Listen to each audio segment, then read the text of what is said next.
Oh, I was like, who? Wait, someone. Hey guys, I just saw someone in the I chat got that around got now. deleted. Okay, got it. Okay, guys. Delusion Dispeller thought that we were live the entire time that we were talking before we started. I did. So we're going to start all over again, Start but from scratch, huh? we'll say hi to some people. Hello, Aunt Sally. Hey, Breakfast. Hi, Porch Aunt Church Sally. Network. Hey, Andrews. Top Cop. Hey, Remy. Okay, let me switch. I'm trying to multi-stream from Facebook. Oh, I'm going to turn it down. Trying to multitask from Facebook and YouTube at the same time. So if at any time it's running slow, let me know, guys. Norma, Gingerlocks, Lufa, Christy, hey everybody. Watching my last video. By the way, Delusion Dispeller, if you want to, I'm doing a carpool karaoke challenge, but I challenged Mekcee to do it as well. So hey AJ. Yeah, it's coming on. I don't know what that is. So you guys. Okay. Yeah. So anyways, guys, as you know, this is my longtime, well, you all know Delusion Dispeller, and this is my longtime friend, Mekcee, who I used to make music with. And he is just starting a channel back up to do vlogging mixed with his music as well. And we're going to be talking about anxiety tonight. So Mekcee, since you're our guest tonight, Delusion Dispeller, we've been around forever, so we'll let Mekcee talk first. Definitely. Hey, Carla. Go ahead and let us know your type of anxiety that you've dealt with. Well, basically, I've had social anxiety, a little bit of post-traumatic stress, but those were the two main ones that were pretty crippling for me, especially since social anxiety, obviously doing my music and trying to get out to people and trying to, interact with people. Anytime I would go out in the crowd, it would be crippling for me because I would start to talk to somebody and it literally would shut me down to the point where in the middle of a conversation, I would have to stop.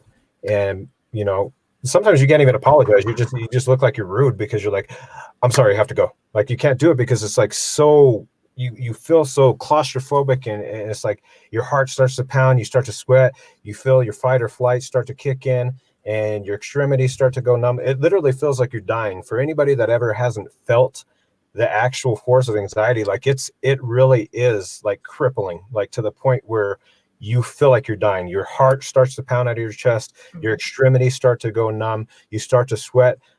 Sometimes you even pass out or faint. I've had that in the past before too, where you can't get it under control to the point where you literally conk out. And I've actually fell down and hit the floor a few times to like where the point where I'm full on out.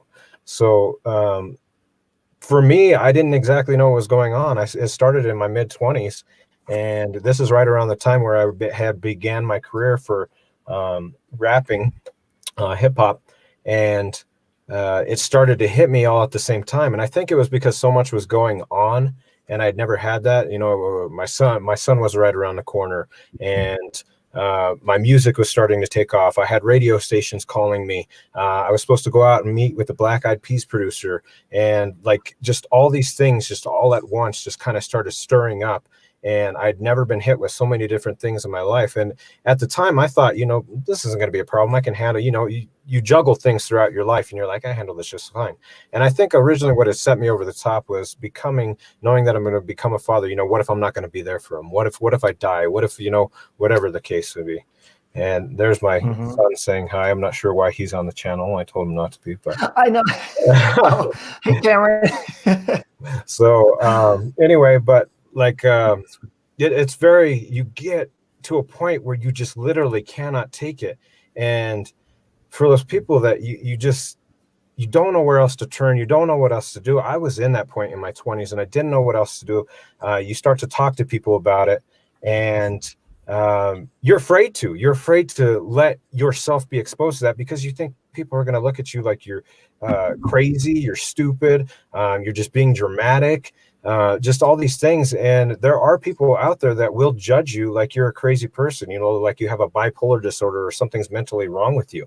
And something is wrong. Something is legitimately wrong with you that you can't necessarily get it it's out of control. You need somebody to help you get it under control. And that's sometimes why you need a good group of people. And I'm just reading Remy's Mm-hmm. here. I suffered from anxiety and PTSD due to my mother's death when I was 14 and being involved in domestic violence for 12 years. I know exactly what he's talking about. Yes, Remy, and that's exactly what I'm talking about. When you get to a point in your life where you have so many different things going on and things that you haven't dealt with before, and it's like you bottle it all up until you can't anymore, and then just it snaps and it hits you. So, Robbie, what about you? What's your take on things? Have you had anxiety in the past before, or what's kind of your take on it? Mine is, and then Dee Dee, we'll get to you.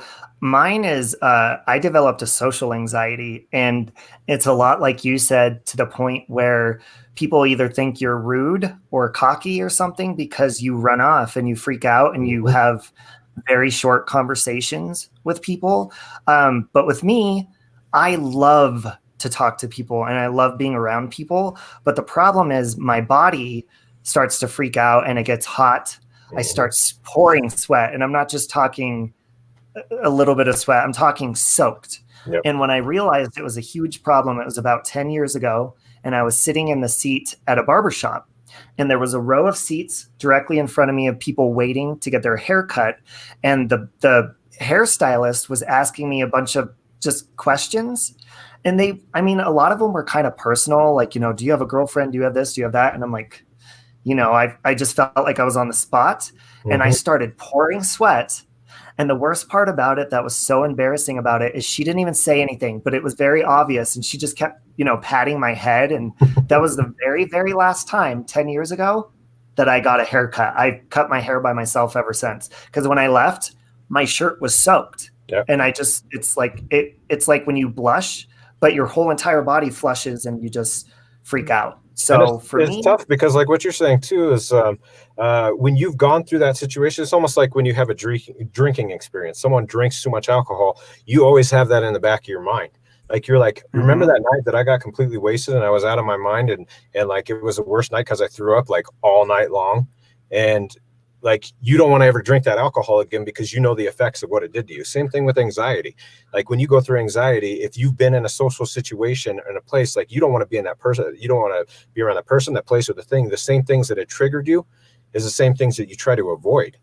And it's tough because sometimes those are like very close friends to you or your family or different things. And you're trying not to be rude to them, but you're like, I don't want to be around that situation because that's a situation I've been around before, and it reminds me, and it's like an instant trigger in your brain. It like it instantaneously triggers you when you get in the same situation because you're like, last time I was here, I had an anxiety attack. I had an anxiety attack with these people and with this situation.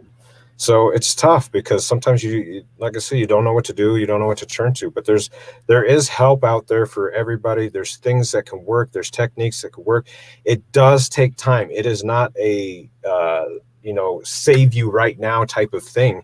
Xanax and other things are temporary, but you can get addicted to those things. Do you remember Zach, Robbie? Yes, I do. Zach he used to make music.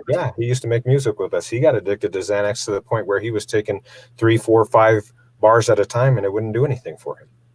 And I know there's other people out there that are saying that, Xanax helps in the short term where it's, it's a quick fix. Well, that's good that it's a quick fix. But what happens when the effects go past your Xanax? What happens when the effects go past, the 1 bar that you're taking, or the 2 bars that you're taking, or 3 bars that you're taking? And that, if you can't get it under control without these different medications and different things, it's like you will always be reliant on a different, type of medication or something to try to help you. And that's what I want other people to try to realize, is that medication, yes, it can be helpful, but it can also be dangerous in the same sense. And I think for a while they were passing out, Xanax like it was candy. And I think they've mellowed out a little bit on, passing out different things like that. But I think that there's other techniques and other ways, and I want other people to know that there are other ways that you can cope, but it's going to take time. It's going to take yourself repairing yourself and you getting your mind straight, and you can get past it. And I'm living proof. Like I'm not going to say I'm completely 100% anxiety free. When you have anxiety and you've gone through it, most people, I don't know that will ever be anxiety free. You'll always have some point where it'll come back, but you can get past the main parts of it, where you can get to seeing people in public and having conversations and different things. So and so we were talking to Dee Dee before we got started, Delusion Dispeller, and she has kind of more of like a professional outlook on it, or, a different outlook. So I was just reading Delusion Dispeller that Breakfast said that she thinks it comes from being bullied as a kid. What's your take on this? Yeah, and I think PTSD is definitely something that comes from being bullied. Oh, hey, Dana. Dana's another one to have up here. We got another therapist in the chat. Yes. And she's up close and personal on the front lines. I'm not. But yeah, I think PTSD definitely results from bullying. I can remember, as a child, as far as my own anxiety, and I remember this like it was yesterday, my cousins would come over to my grandmother's and they'd all be playing pool or ping pong. And I can remember they'd all go upstairs and be socializing. And there was a lot of crosstalk. I come from a very talkative family, very touchy-feely. There's a lot of what's called crosstalk, which means this person's talking about this subject to that person, and this person's on a totally different subject talking across the table to this one. And I couldn't handle it. I would go downstairs and sit under the ping pong table and put the blanket over me and the ping pong table and just sit there in the darkness, in the quiet, as a little girl. And I didn't even remember that. My mom was the one that told me that. So I showed signs of being really affected by anxiety from the time I was very little. And I think being on YouTube with some of the mean comments people say and just things like that can trigger you. That's another form of bullying, cyberbullying, and that can put you into PTSD if you are the type of person that internalizes. Thankfully, I don't tend to internalize as much as some people do, but a lot of that I got to give credit to my husband, because he's the soft place to land when it gets to the point where it's like, I just can't take it anymore.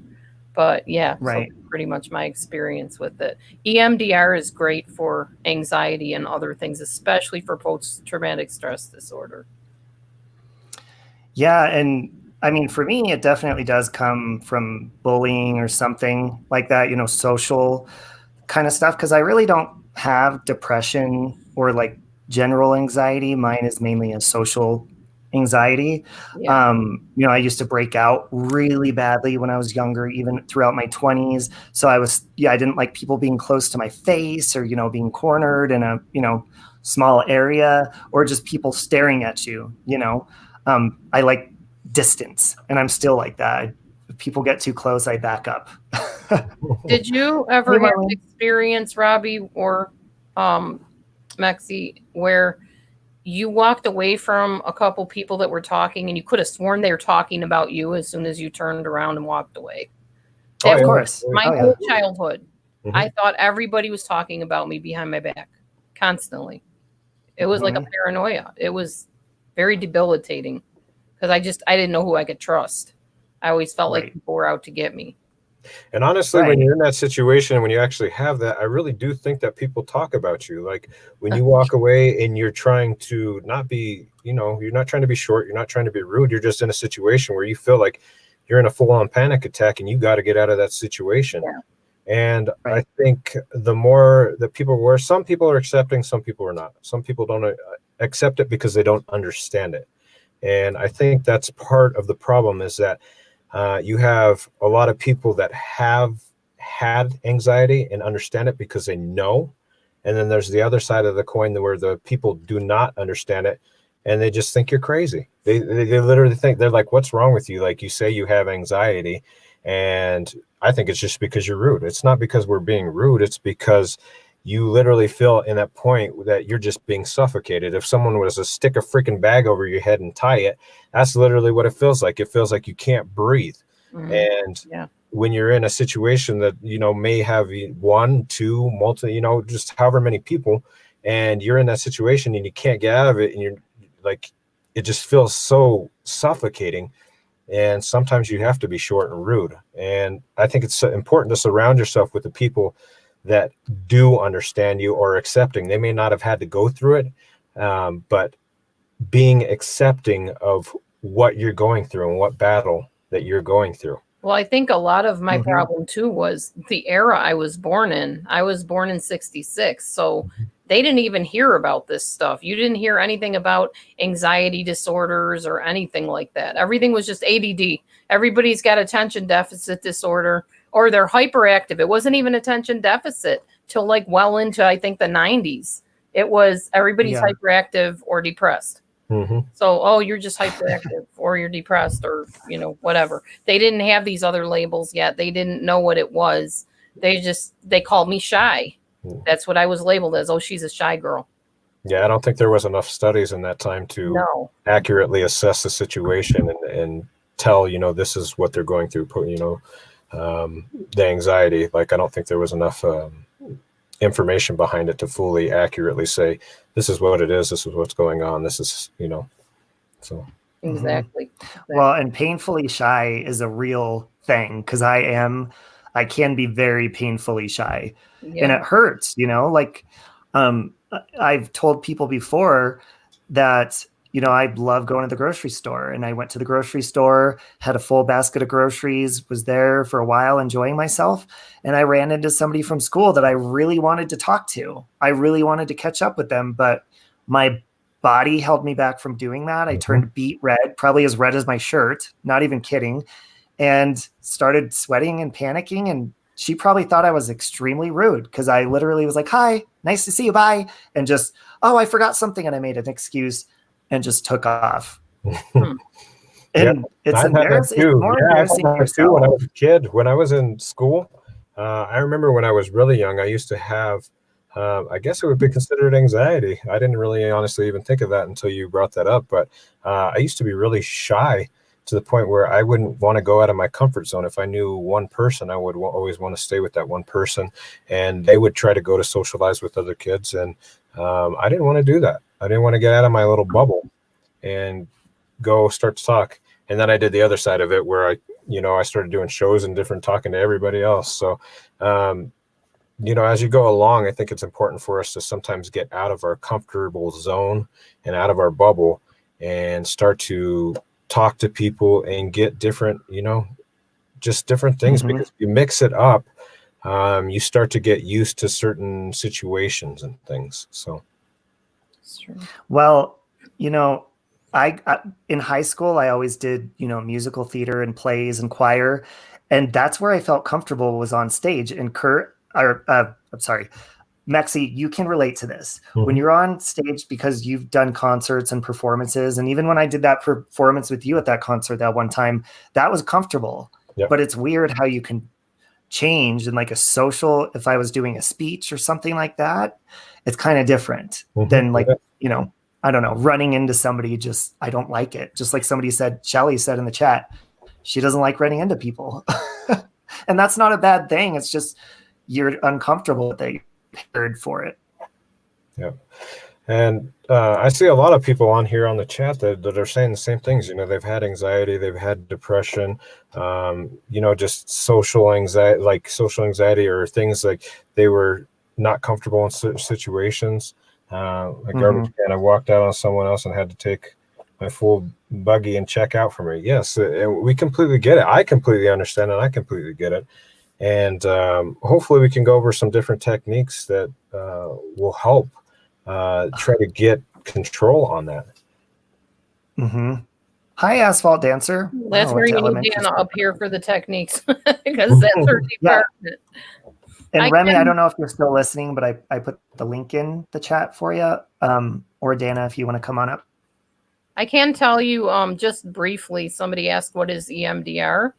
It's emotional reprocessing. I can't remember what it all stands for. Desensitization therapy. And what it does is basically kind of imitates REM movement. A lot of people that are anxious don't sleep well. And it actually gets your eyes going back and forth, and it makes a sound in your ears going back and forth, and they give you paddles that vibrate back and forth, and it simulates the rapid eye movement. And what they do is they talk to you about something that was a distressful time, and they reprogram your brain so that next time that thought comes up, you think it, but it doesn't have that sting that hold on you that it used to have. It has helped my husband immensely. I mean, we went from like 0 intimacy to full on because of this EMDR. It's been awesome. I mean, and I'm not trying to be weird or anything, but you know, you need intimacy in marriage. So, and just communication and being able to talk to him without him freaking out, flying off the handle. And, you know, it's really helped. I don't know exactly why it helps. They don't know. Therapists don't know exactly why it helps. But I think it stimulates the whole brain movement thing when you're sleeping. And when you sleep, that's when your body and your brain rejuvenate themselves. If you're not sleeping, that's not good.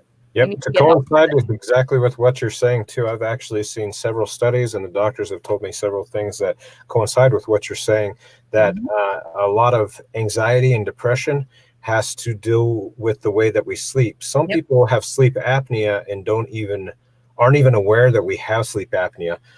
That's why it's good to have some of these devices out there like Fitbit and Apple Watches and things too, because if you guys do have that, I highly recommend that you take you know, maybe a month of your time to be consistent with it and track your progress and how you are sleeping, because some of these devices actually do give you good indicators as to, are you getting enough sleep? Are you sleeping the way that you should? And if you're not, then you need to look further into, why am I not sleeping? Why am I not doing that? Because your body needs to rejuvenate.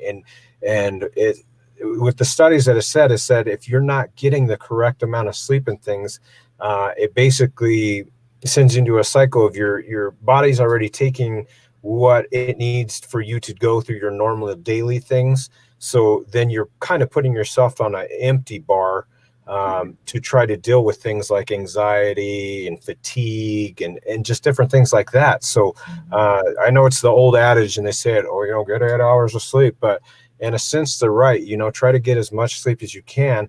And if you can't get a ton of sleep, make sure that you're getting good sleep. Yes, it's good quality sleep. And if you can get the good quality sleep, that does actually help. And sometimes you forget to go back to the basics on things.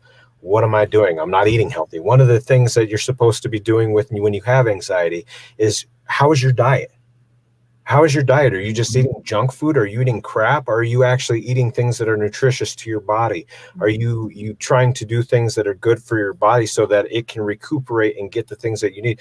Because if you're not eating the correct things, that goes along with being deficient in other areas, you know, whether it be B vitamins, D vitamins, whatever it is in your body.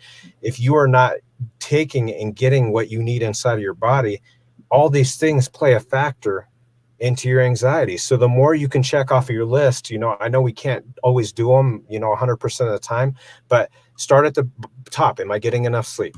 Okay. If I'm getting enough sleep, am I eating healthy? Okay. Start going down a list of things of why. Try to get behind the why am I here? And if you start looking into these things, which coincide and they go hand in hand with your anxiety, then it'll start to help. But you have to get these other things in order to do it. Otherwise, you're doing things like being reliant on medication and Xanax. And I've seen several people's posts in here where they were talking about, doctors just prescribe it like it's freaking Skittles. And you're sitting there popping Xanax until it works, until it does no longer work. And you're trying to go on a higher dose of medication. Well, you're going on a higher dose of medication to the point where they're eventually going to max you out, and you can it's no longer going to be effective. So then you got to go back to square one. Now I can't deal with my anxiety because the Xanax isn't working.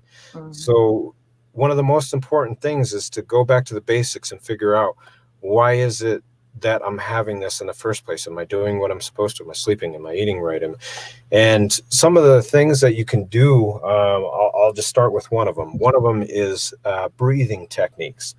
Breathing techniques are, you know, have been studied for a long different time, and they do help. When you start your focus on breathing and you steer it away from your anxiety, I know sometimes it's easier said than done, but you need to attempt to try that. Start, you know, block everything else out. If you have to, go out in a quiet room, close yourself, and then start counting and breathing in your head. 1, 2, 3, 4, 5. 1, 2, 3, 4, 5. When you start doing that, your mind starts focusing on something else other than anxiety, and you're also using your breathing to make sure that you're not going to send yourself into a fight or flight trigger that sends you into that spiral where I can't breathe, I'm short of breath, I don't know where I go, and you start freaking out. But if you take a second and you start to slow yourself down, start breathing, then you don't go in that spiral, because that's when you get to that point to where you kick in your fight or flight, that's when everything goes downhill. And you create the social awkwardness, because then you really do look like, if you're over there like freaking out in front of people, like your worst fear has come to them. And it gets worse and worse. Yeah, it's like, oh my God, now I'm freaking out because I'm freaking out in front of these people, and now they're going to do it to me because I'm freaking out and I look like a freaking psycho. So like, it's like this round robin. You go in a circle, just re-trigger it and re-trigger it. So one of the first techniques that I would tell you guys to do is make sure, yes, delusional dispeller, being present in the moment. That is another thing that goes along with it, that's in there. Yoga helps too as well. I just saw that one from Audrey. Yes, these are all things that do help. And the hardest one that I think for people. Oh. Hi, Dana. Hi. We got Dana Banana. So make sure that you go. This is our therapist, but she doesn't diagnose online. All right. Keep going. Sorry. Hi, guys. Happy Easter, by the way. Keep talking. I just wanted to say Happy Easter. Happy Easter. Keep going, Mekcee. Sorry. Oh, no, that's fine.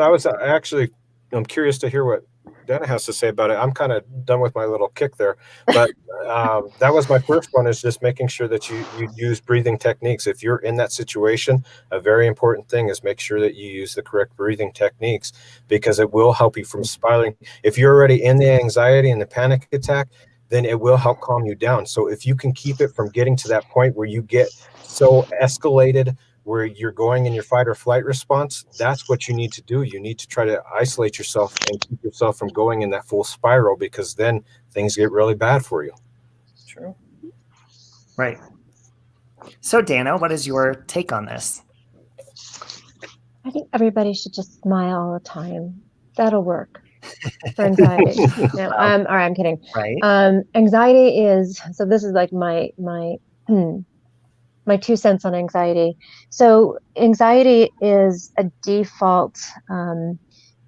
We're born with it for a good reason. So in other words, we have a need, a biological need to be on alert sometimes, right? And so, if there's a lion, for example, chasing you, which, or, an enemy, somebody dangerous, we need to be on alert. And that's just part of, just our how we're wired as human beings. Right. And it works. It's good. So we're protective, self-protective. So what happens is we start to become overly anxious when there's no lion, or nobody chasing us. And we don't have necessarily the tools to spend that energy that, we would if we were to get up and run away from a lion or fight. And so we'd start to become more anxious, and it has no sort of end result. There's no solving it, because you're not going to get away from a lion. So you're just that energy, that anxiety is just ever present, and you don't know why. So one of the ways to work on it, like there's some obvious, get out and run, get out and take a walk, get out and exercise, go sing, use up your energy. But when we have PTSD, there's an entirely different, we don't know what exactly causes it. I do work with people who have PTSD. I am starting to incorporate EMDR, though I don't use it exclusively at all. But Dee Dee is right. It helps. They don't know why it helps. They don't know exactly what it does, but it has something to do with going to the traumatized part of the brain that's telling the body, the person, to repeat behaviors that are, ultimately unhelpful for anxiety, like drugs, for example, or, abusive behavior, any kind of addiction. instead is going to a calm place and going into part of the brain, and the eye movement seems to be replicating the rapid eye movement that happens during REM sleep. So, but they don't know, like, why does that work? They just don't really absolutely know. And I have some hunches, but I'm not a scientist. So PTSD is, a lot of people are talking about PTSD, and yes, you can have it. You don't have to have been, in Vietnam War to have PTSD. You just can be, yeah. But I mean, that's really what we started learning about, at war, people who fought in wars and came back shell shocked, and that was the terms they used to use. But yeah, I mean, it can happen with an injury or being abused one time or many times, and each person is different how they experience it. But so panic attacks are usually part of what people go through after not being diagnosed, but having PTSD. There's panic attacks. There can be depression, fear of leaving, the house for, kind of unreasonable reasons. It's not really thought out. It's subconscious material. Anyway, I don't want to keep going. Like I sound like I'm just coming on here so damn scholarly. Sorry. Well, Jana, no. Yeah. And as Mekcee was saying, as far as like getting good rest and stuff like that, I noticed that even if it's once a month, if I have a night where I drink alcohol, even if it's a couple drinks, my social anxiety will be so bad for like a week after that. And, I'll get hot easier, I'll flush easier. And, because it's not healthy to drink, really. And it doesn't give you good rest if you're not doing it properly. Because usually when I drink, I go hard and I'm like, I'm going to get smashed. Right. And that, that has a lot to do with it too. So the amount you're taking in, I mean, there's in the Bible, and I'm not thumping the Bible here, but their alcohol is part of good people, good times, but not hardcore, not going to spirits and taking yourself to a place of harm. So it's just in moderation. I don't drink, but once in a while I have a drink, like a glass of wine every 6 months or something.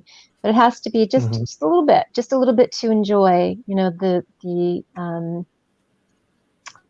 and I'm going to get all poetic on us. Oh, shoot. Well, you use it the way that it should be used. Yeah. You're fine. But I think also what goes along with what you guys are talking about too is that a part that we haven't talked about yet is guilt. Guilt is a huge trigger for anxiety. When we feel that we're not doing anything, especially like if your religious beliefs or political, whatever it is that you have that you're affiliated with, that you have a strong belief in, and if you feel like you've done something against that, you start thinking about that in the back of your mind. Well, crap, I'm a Christian. I shouldn't have drank that much. Like I sinned against God, or whatever the case may be. Like you're thinking about those things. Those are also triggers for it, because you're feeling an inward guilt, and guilt is like, guilt is very, very difficult to deal with when you have anxiety. Like when you have anxiety and you're dealing with the guilt of something, whether it be like all these things that I'm talking about, like it sends you into a spiral too, because you keep going over it because you either haven't forgiven yourself for it, moved on, whatever the case may be, but you're going through it. And like guilt can be a huge trigger. So like when you're talking about drinking and other things, like, I don't know, Robbie, how do you feel about it? Like when you drink sometimes, do you think about it in the back of your head? You're like, every time. I drank too much and I wasn't supposed to do that because I'm like, I'm supposed to be, in God. And like, and it doesn't necessarily have to be that I'm talking about, but like for each person, it's different. It's with food too. I mean, with food, with relationships, that's just like, people feel like, oh, I'm in a sexual relationship and I don't feel like I should be sexual with this person. You start feeling guilty about that. Oh, I'm here and I'm eating something that I'm not supposed to do.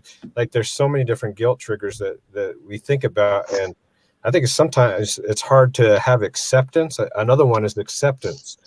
We need to accept the things that we've done and cannot change.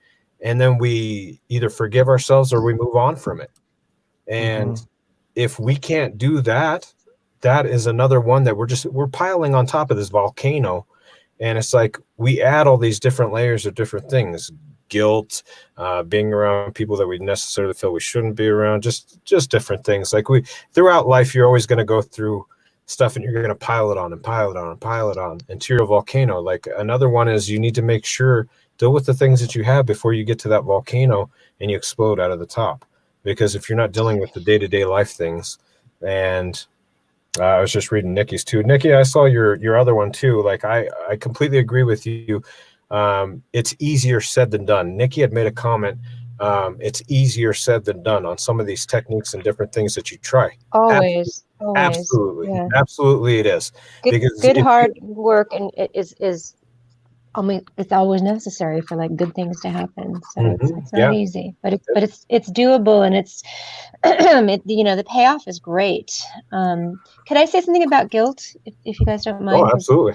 Of course. So I think guilt, just like everything else, that there's this kind of balance.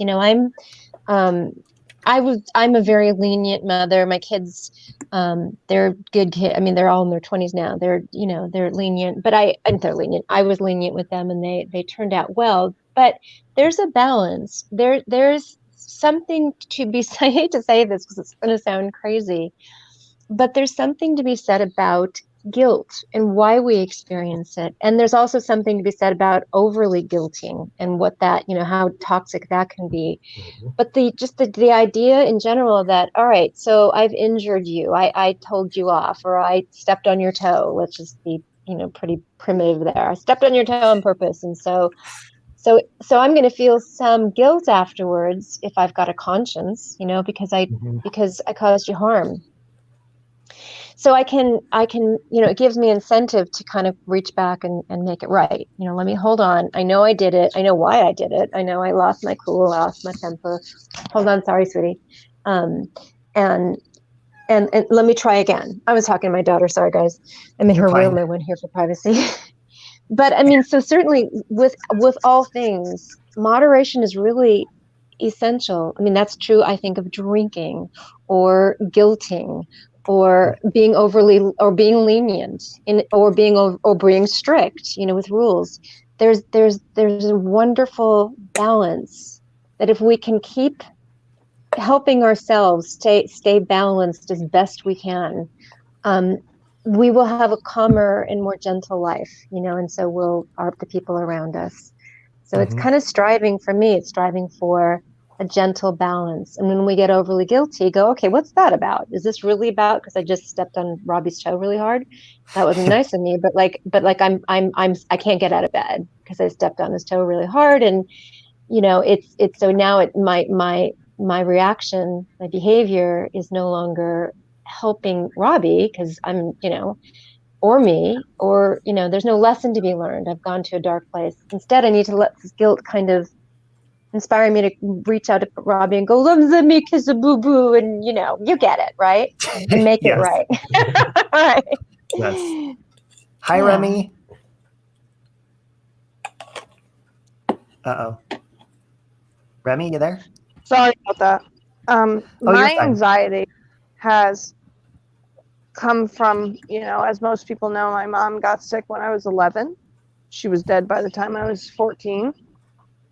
I'm sure I've never been diagnosed with PTSD. I'm sure I have it. I was starting at 15, I was in a domestic, so my mom died when I was 14. My older brother got custody of us when he was 19. We were all split up eventually. I moved in with my ex-boyfriend, who beat the crap out of me for 12 years, starting when I was 15. So I understand where that comes from. But the point of waking up and you are feeling like you are having a heart attack, excuse me, is the most frightening feeling in the world. I have suffered from anxiety for years. My doctor had me on Klonopin, 1 milligram a day. For 10 years, I was given 2 weeks to taper off. 2 weeks. Which that's not enough time. No, ma'am. It's actually dangerous. It is. It is very dangerous because just like alcohol, benzodiazepines or benzodiazepams can actually cause you to have a seizure. That's right, and it can cause death because Yes, of it can. because of tapering off too quickly. That's right. I went to the emergency room because my left arm felt numb. It's easy. We Oh. all know Oh, dear that. goodness gracious. And I had, I think, 1 or 2 Klonopin saved. I took a half of one. They, and I was okay afterwards. My doctor Mhm. refused to prescribe me or anyone else in the practice, like the patients, anyone else, benzos. Okay. Mhm. Mhm. They said, try Prozac. I'm like, no, I know it works for my body. What I've been through, I know I have PTSD. Right. I know that I have something, extreme anxiety. I mean, when you wake up and have to pace the floor, like you're Mhm. literally pacing for hours, like 2 to 3 hours before your family wakes up, there's a problem. And it's not just only working out the bubble guts from eating too late at night, Right. but there's something going on. I have suffered from it for years. Like I said, my mother died when I was 14. I took over at 11. Wow. So I No, was no. reading. Did you pace her as a little girl, Remy? Did you pace? I'm just out of curiosity because I think we're all sort of born with these interesting behaviors. I pace but because it occupies my mind, and if my legs hurt, then my chest won't. oh yeah, Wow. it does seem like a panic attack, and you Mhm. kind of. It's But So- did you pay? Out of curiosity, did you use the same soothing technique as a little girl no, before your mom died? Okay. no, ma'am. I never experienced abuse during childhood. Never experienced physical, emotional, or verbal abuse as a child. I think when my mother got sick when I was 11, Mhm. and I had to take over, and then when she got sick again when I was 12, or 13, 13, and was dead within 2 months, I'm Mm. sorry. That was enough for me to, I don't know. And that was at the time when, it was just do what you have to do. Get through it, Mhm. too bad, deal with it. Mhm. And then when I moved in with my ex around 15 years old and then started getting beaten, Mhm. and I mean broken jaw, broken eye socket, teeth knocked out, Gosh. broken ribs, all that Wow. crap, whatever. Mhm. It just influenced it even more. But the anxiety, when you wake up feeling like you cannot breathe, Mhm. Yeah, is that's severe. part of a panic attack. Yep, that is absolutely. It's not normal to have that every day. No, No, I No, get that no. after I get that going to bed after, because my job, I have to stay on a time schedule all day. So it's like a video game, but I'm trying to play it perfectly all day. So I get very tense. Mhm. So I don't, it's obviously not the same thing, but I know that feeling of, like trying Yes. to go to sleep. And that's why it's Mhm. hard for me when I was in a relationship to sleep next to somebody, because it drives them nuts, because I'm like, I can't breathe. Something, Robbie, it's Mhm. crazy. I won't sleep next to my boyfriend. I sleep on the couch. Mhm. I won't sleep next to him because I don't know what sorry, my neighbors, because they're so gosh darn loud. But I won't sleep next to him. I don't know why. Maybe it's acid reflux, so I can, kind of sleep sitting up on the couch. But apparently he loves his mother. But I hide it very well. It's just horrible that I take another medication that apparently it was okay to take for 10 years, but now it's not, with the benzodiazepine. However, that was literally like making me okay, and now I can't even get it. They're like, take Prozac, take this, take that. I'm like, I already tried it. I know it works for my body. I know it helps me. I know what is going on. And maybe it has and now he's beeping at his mother. but it's horrible how the drug epidemic has, you know, forced doctors to scale back immensely. The pendulum has swung the other way now. Yep. But I think ultimately, to go along with that too, because I understand, and it's frustrating for, you know, when doctors no longer prescribe what you think is working for yourself. But I think, oh no, it's not what I think, it's what I know. Well, ultimately, what it is too is because I think that you need to get to a place on yourself too where you can be non-dependent upon it, because you may not realize it now, but the moment that you get to where you can get through an anxiety attack without having to do medication, well, that's why I pace so much better. Well, I know, that's what I'm saying. These different techniques and different, whatever you find that works. Right, that's self-soothing. Those are self-soothing That's what you need to techniques, and they're find, very the healthy. things that well, help I soothe you. also have a severely autistic child who is young.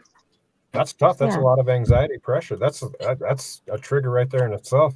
Like all these things that you were talking about that you're going through, even as a child that you had to go through when you were younger, and you're still, it sounds like you're still harboring and carrying on some of those things that you have from your childhood, and maybe you have. We all are. Yeah, we all do. We all have it. But some people have more than others, and I think that you losing your mother and you having to take the responsibility in the role, that's a huge weight and burden on your shoulders that you've carried on for a long time. And I think that it's a traumatic enough experience that you've carried it all these years and things. And of course, it's been 20 years, and absolutely. You know, I look at myself and say, what the hell? Why am I even still, you know, I don't know. I'm not anxious about my mom's death. No, not in any way. Maybe it's PTSD. I don't know, because no doctor, no APRN, no psychologist, no psychiatrist has ever been able to really help. You get what I'm saying? Yeah, but I think you are you know what works for you. You know what doesn't work for you. So there's many people that can sit on here and say, I think this is going to help you, and I think this is going to help you. Ultimately, we have to try to find, these are just tactics and things to help you maybe get along and cope with these different things, but you ultimately have to find for yourself what works for you. And because I literally no one person is at different. 3 o'clock in the morning and start pacing for like an hour or two. Yeah. Well, yeah, you're having extreme anxiety. That's anxiety. Unmanageable. It's unmanageable. Even behaviors are not, I mean, they're helping in the moment, but certainly it's not helping the quality of for the long term. No, it's not fixing for the long term at all. Yeah. It's just, and you know, I mean, I'm sure you're overly tired. I'm exhausted. I mean, I go to bed, you know, everybody needs a couple, maybe an hour or two to themselves, especially with a child. As I hate to say this, but like with a child like mine, who is, you know, you need total 100% focus all of the time.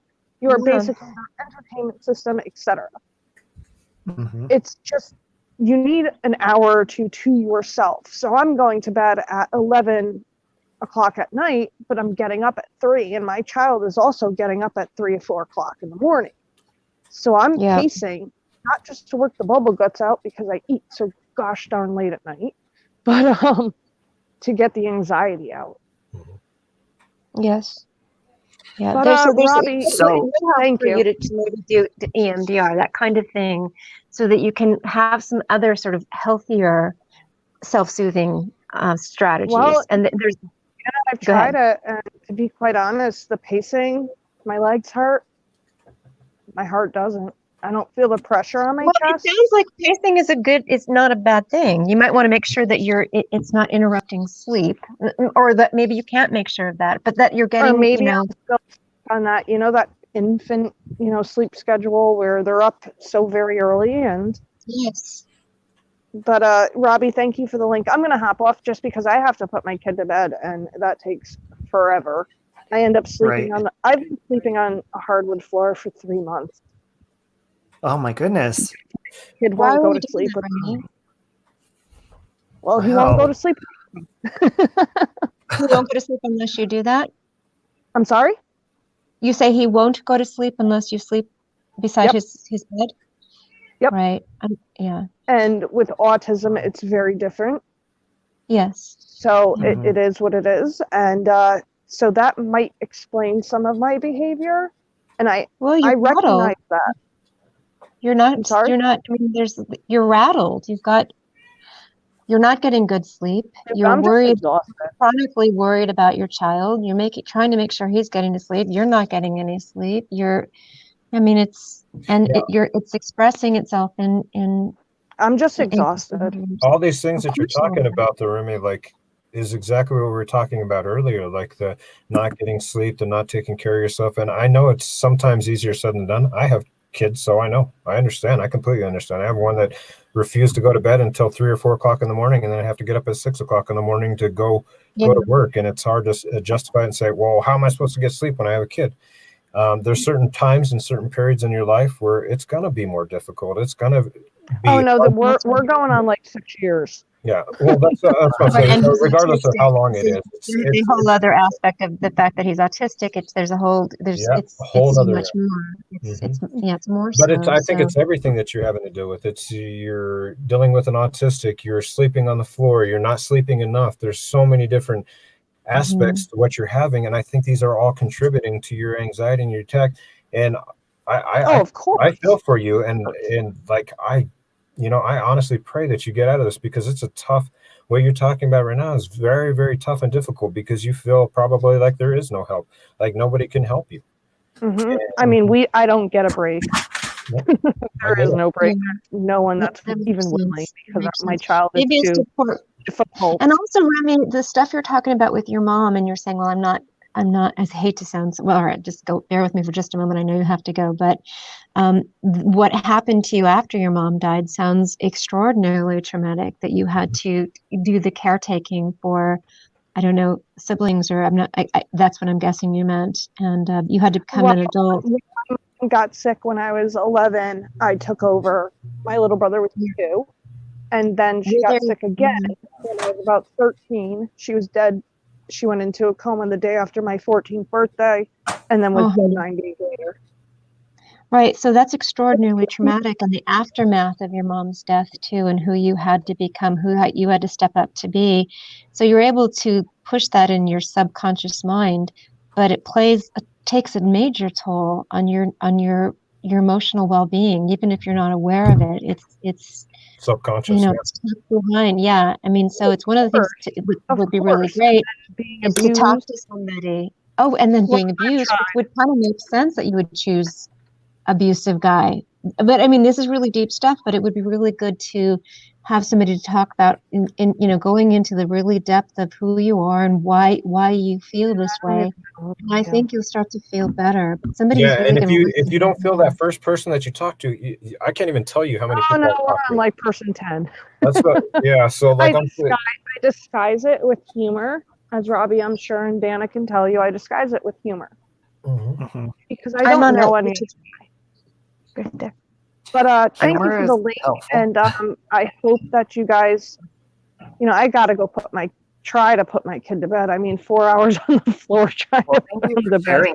Yeah, thank you for sharing. We appreciate you coming on. Have a great night, and I hope whoever celebrates Easter or Passover or whatever you celebrate, I hope you all had a great time. Thank you. As well. Bye, Remy. What'd you say, Remy? Dee Dee and I do both. Yeah. See, and that was like one of the extreme cases, like where I think she's like in the perfect storm, unfortunately. And I feel like no matter what somebody says or what anybody does, I feel like she's just in the perfect storm where she feels trapped. She feels trapped and she can't get out of it. I mean, she's got so many different things going on, and that's tough. That's tough when you have so many different things going on in your life. It's tough you have to have a good support system or person to talk to, and somebody that's going to push you through that and say, hey, I know you've talked to somebody. Hey, I know you've done this before, or I know you tried this, or I know you tried that. But help them not give up and help them push forward and say, okay, you know what? You talked to this psychologist. If that psychologist didn't work, let's go talk to another one. Get a second, get a third, get a fourth opinion. It's like meeting a spouse. You have to find a right fit for you. Yeah, and absolutely. As a clinician, if you can't find somebody that you mesh with, and you can't find somebody that you can tell like your most deep, intimate That's thoughts right. like to where you're being 100% realistic and truthful. Because if you can't do that, a psychologist is not going to help you.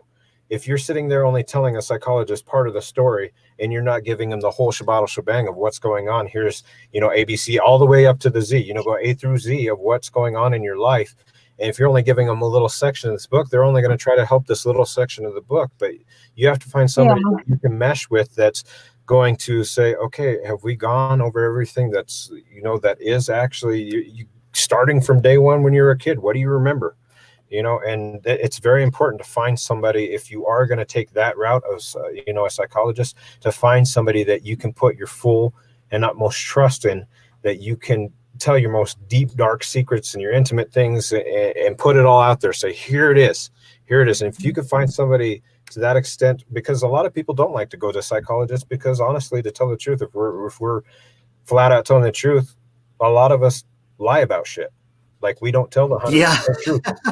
We really do not tell the 100% the truth. And maybe it's fear of being judged, or and like, that's just it. But you have to, if you want to go into that level of trying to get a psychologist, you have to put your whole 100% out there. Put it in somebody that you trust. If it's not somebody you trust and you get that weird vibe when you go in immediately, find somebody else. Find somebody else. I mean, it's really that we do need each other. We need loving people who are in my field do best when they're, oh gosh, hold on a second. I'm in your, I'm sorry, I'm on a YouTube thing.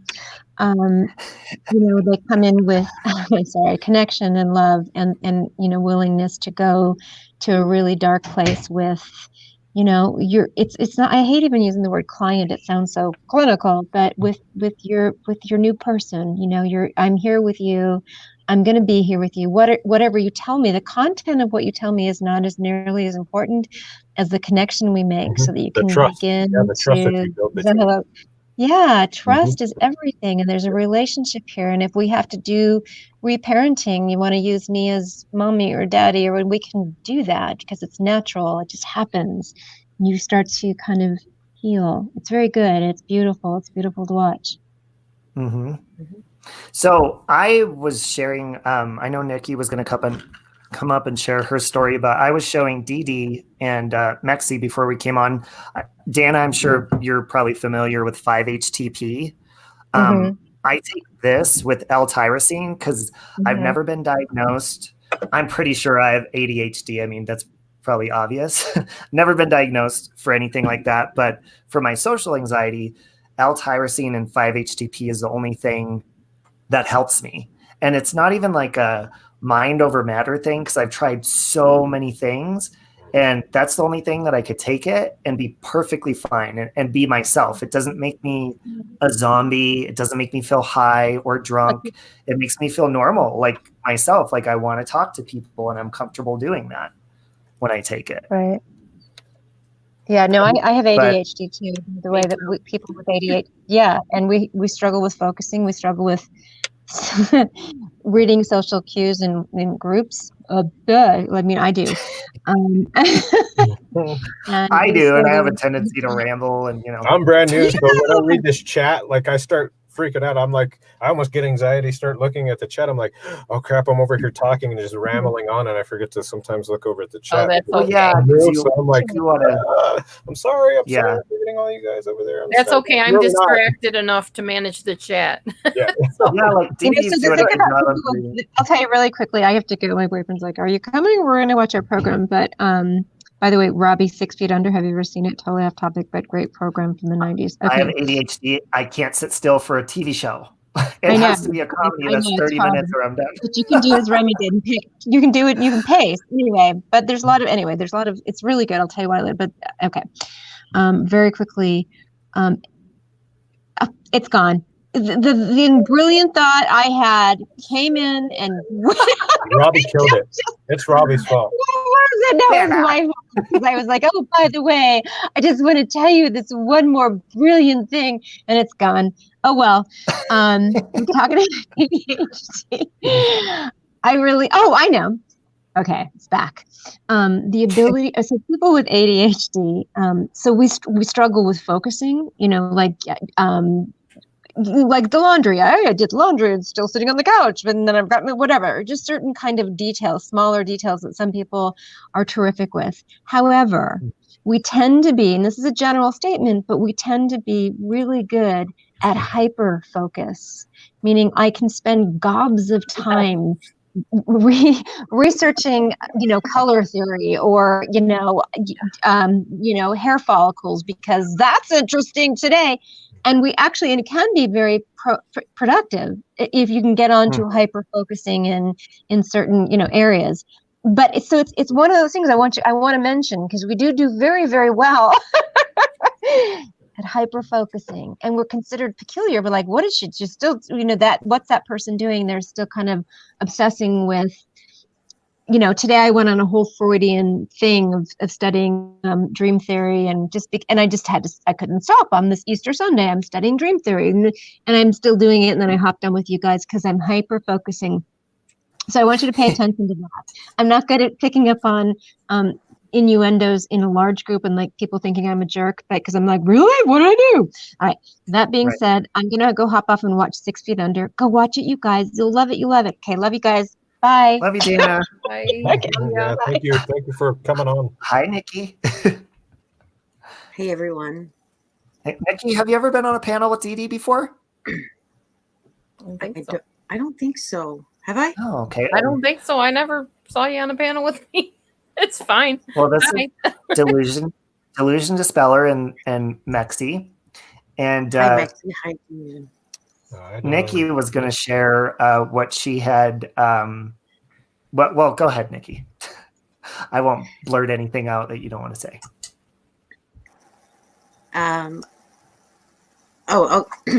So it's kind of funny that Robbie's doing this. He planned to do this, and I didn't know for whatever reason. I missed it. I didn't see it. So I did a video because I have extreme anxiety and panic attacks and a few other mental health issues. But those were the two things that. What? I think Dee Dee's talking to Matt. Oh, Dee Dee. sorry. And yeah, so I just started talking about it, and I had more anxiety even doing it because I was having an anxiety, attack. But I was really surprised by the people in the chat who, were all identifying with so much of what I was saying, and that's actually really comforting, just to know that, and one of the things that I found that really helped me, along with, a bunch of other things, but is going back about 15 years, when I would have anxiety attacks, I found message boards. Just, I don't know where they were, random message boards, which I was new to that. And it was helpful for me reading the stories of other people who were describing exactly what I was experiencing. Because if you're having anxiety, panic, or any other, issues, and you feel like you're the only one, like maybe the rest of your family is not experiencing any of that, and then you read these stories from other people, it's really helpful. Yeah. And it's such a simple thing, but it's very comforting to be. Now we have Facebook groups and YouTube and all of these things, but it is just that is so helpful, I think. Well, and Delusion, Dispeller, and Nikki, since Mekcee is new in this community, one thing that we were going to bring up, me and Nikki, and Delusion, Dispeller, I'm sure you've experienced this, and Mekcee, you probably will at some point too, is some sort of anxiety from just being on YouTube somehow, whether it's people messing with you or, just being nervous or whatever it is. There's a certain anxiety that comes along with that as well. For sure. Public embarrassment has happened to most of us. Well, I mean, I've been drunk on a live stream and cussed out a couple of people in the chat. I fell asleep on a live stream and snored for I don't know how long. So yeah, She did. Twice. But anyway, yeah, it was twice. But for me, I get a lot of anxiety from okay, so I do lives, and my lives are just nothing, you know, just goofing and gaffing and whatever, and chatting with people and whatever. That's it. I don't have content. So, and then when I'm done, I just make them private because that's it. It's over. The conversation's done. But also the other reason for that is that the thought of my videos being out in, you know, just out there and anyone watching them at any given time, for whatever reason, that causes me an extreme amount of anxiety. It's just, I feel it. I don't know. It's like being just out there, you know, and everybody else, I watch everybody else, Robbie, like Delusion. I've seen some of her videos, and every single other person on YouTube, they have hundreds of videos public, and they're all comfortable about it. And hey, Ems was on that panel. She was on my panel when that happened. You fell And asleep. no one seems to experience that. And me, I get anxiety every morning after I do a live. It's like it's like if you go out and you get wasted and you just wreck yourself and embarrass yourself and do all kinds of hideous things, go home, pass out, wake up the next morning, and you start remembering all the things you did. That's what I experience every single time I do a live. I think I'm fine, I'm comfortable, and I'm talking, and then I wake up the next day and my mind doesn't stop. What did I say? Did I say something stupid? Did I start shit? You know, and it's not like, it just continues on and on. It's crazy. I don't know how to explain it, but I actually all the time. Nikki, do you dissociate at all? Do you lose time by chance? Like you kind of like snap out of it and then snap back in and go, what was I just doing? Or what did I do yesterday? That kind of thing. Like you almost forget what you did yesterday, kind of. No. Or it seems like it was a dream. Unfortunately, I remember a lot of what I do, and that's what causes my anxiety. Because, you know, even stupid little things, nothing, you know, just dumb things, a joke I make that maybe no one laughed at. That it's that bad. My anxiety is ridiculous. Well, okay, so since Mekcee is newer here, what advice would both of you give to him coming in? Because he's when I see people live, I'll send him a link and be like, oh, go say hi to these people or this person, you know, get to know people in the community. But what advice would you give him as far as having his channel? Because he does music, but he wants to do stuff like this as well. And, you know, so walk away from every fight, coward of the county. Just if the hint of an argument, if I could go back, I would run away from every single possibility of an argument. That's for me, I have a couple different things. After you get to know people for a while, make a list of the ones that you know you can trust. Literally write down a list. Get to know people offline and keep your friendships offline. Don't make it evident or obvious to other people that you're like close with somebody right away until you're sure you can trust the majority of people in your chat room. I'm pretty good at deciphering things, so I've actually caught on to even being on some chats. Like I've noticed some certain things. One is obviously not releasing your personal information. Like, he had to Google what doxing was. He didn't know what that was. Too late for me.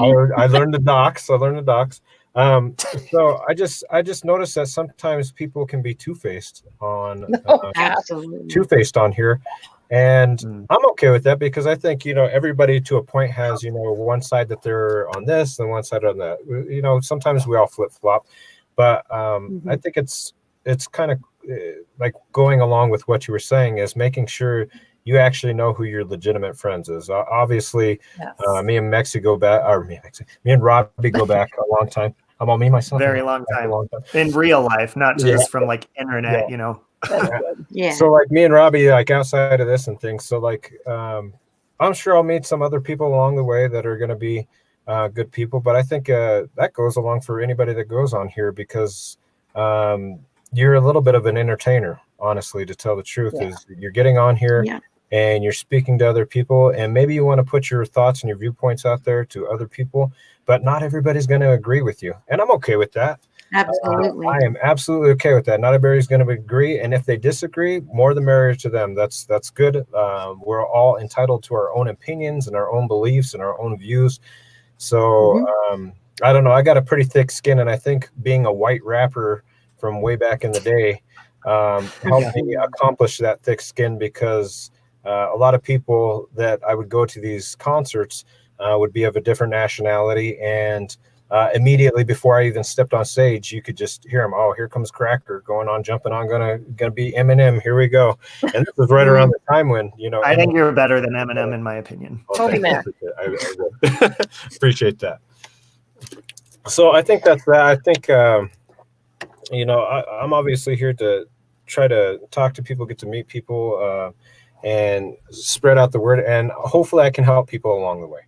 And I think if I keep my goals realistic along with everybody else, like, we're not going to be able to touch everybody, but if we can help somebody along the journey of what we think helped us, and maybe it helps somebody else in the path along with it, then I think that's my ultimate goal. I think if we can touch on some cool subjects and, you know, have laughs, have good times, this is entertainment. Like, if we can help somebody along the way, awesome, perfect. Like, I just wanted to say this because you mentioned, you know, helping people, right, with whatever it is we do on here. And again, I'm going to sound like a broken record, but a lot of people who have mental health issues, who are medicated for those issues, keep it private. You know what I mean? Because there is a stigma attached to that. And everyone on YouTube, well, everyone in this community already knows that I'm on lithium. Everyone knows because I always mention it. And I talk when I do. The reason that I do that is because I don't like the stigma. You know, I want to make people, I'm not encouraging people to run out here and say, oh, really? That's what well, this is what I take. I'm not encouraging any of that. I just want to send a message that says, you don't have to be ashamed of it, because Robbie, you've heard me say this before. Medication for physical ailments, there's no difference between medication for mental health issues, right? They're both lifesavers, really. And that's, I think, one of the things that I really want. That's one of the messages I want to send, that don't be ashamed. You know, you don't have to tell people if you don't want to, but just for your own inner peace, just know that you don't have to be ashamed that you take medication or what, or you have issues or whatever. I don't care. I put that, surprisingly, I don't. That's one thing I don't have anxiety about, is to tell people, you know, my situation. But I think that if you can help, you should. I agree. And if it's through music, great. If it's through Delusion, she reads, I believe, and dances. I know she that. does music. Oh, she does live music, playing her guitar, and she does lots of stuff. That's awesome. Dee Dee is a variety channel, as I like to call it. That's a good. And those are good. And hey, Ginger, like you were saying, Mekcee, and hey, Wendy, about disagreeing. I love to have conversations with people I disagree with. Dee Dee and I, we love having Christian talks, and her and I have some different beliefs, but we have amazing talks, and we're due to have another one. So Mekcee, or, you know, whoever's free to join in on that, but we have really good conversations, me and her, and we have quite a few different outlooks on things. I learned early on in my life, like, somebody that disagrees with me or has an opinion that I don't necessarily agree with, someone once told me, grab whatever you can from the conversation, whether it be one piece of information. And it has been honestly very, very helpful, because I can't even tell you like how many things of knowledge I've gained. Actually listening to what somebody says, like, regardless if I think they're a douchebag or not, or, you know, they're full of shit, it doesn't matter. Like, what I feel like, if you can grab one thing out of that conversation, from that makes you more the wiser. And I don't want to say ignorant people, but people that are stubborn often tend to close their ears. You'll find that out here. Like, somebody else, you know, that's stubborn and difficult, they'll be like, somebody's talking about something, regardless of if you disagree with them or not, you closing your ears is not going to make you any better of a person. And okay, well, Exactly. all you did was shut yourself out from somebody else's opinion that could have something legitimate to say, regardless of if you agree with it or you don't. It doesn't matter. But you can pull something out. You can pull something out of that That's conversation. what I've actually said that. Like Robbie and I have talked about that, and I think we've talked about this probably on my panel. I find it. I really enjoy having conversations or debates with people who have even opposite opinions of mine, because it's fascinating to me. Like I always want to know, how did they get there and I got there? Yeah. Exactly. So it's pretty much what you just, the same as you just said. Like you're going to pull information out, and hopefully they're going to get that from you. You may walk away with not changing your mind, but you will walk away with a little extra information, and that's never a bad thing. Yeah. I agree. Well, I agree more. So, and Nikki, as far as like your anxiety and stuff, and it's not that you just turn to lithium for that, because that's for something else. So we were talking about like what we do for our anxiety. So do you have any tips, like what you do for yours daily? Oh my gosh. I've suffered anxiety and panic attacks my whole life, literally since I was a child. And music is something that helps. I told you the message boards out, readings, and I still do that. I still it's a good reminder. But it's like day by day, honestly, because there's days where nothing helps, nothing. And if you can get to, and it's tough, and I hate it. And I wish I could say, you know what, just, grin and bear it, or you'll get through it. But in those moments, you don't feel like it's tough. Yeah, and it doesn't feel like you're going to really, exactly. Sometimes it's not even day by day. Sometimes it's like 5 minutes by 5 minutes. And, I mean, obviously, for me and everybody else, well, most people, you do get over it. Like it passes. But in the moment, for me, it's like I said, it's music, or it's reading messages from other people, sometimes reaching out, sometimes not, sometimes I just do need to be alone. Like I can't answer the phone, I'll ignore messages. I really just sometimes just need to not have any community. I think people should just anything that works, eating and I'm serious. Like sometimes eating, I love eating. It's very soothing. No, but I don't have an answer. I just know that in the moment, whatever, I don't know. Well, and as they were saying earlier, right now, I can't even think. When Remy was on, we were saying, we know our bodies. So if I'm going to go to a therapist and they're going to tell me they think they know me better than myself, it's great that they're doing their job, they're listening, and they're, analyzing me. But I know what works for me and what doesn't, and what I'm comfortable with. And I know sometimes it's good to step outside of our comfort zone, but sometimes it's not. Like you said, if you want to be alone, be alone. Just don't be depressed and shut the world out forever, Well, I think it's the whole being alone part.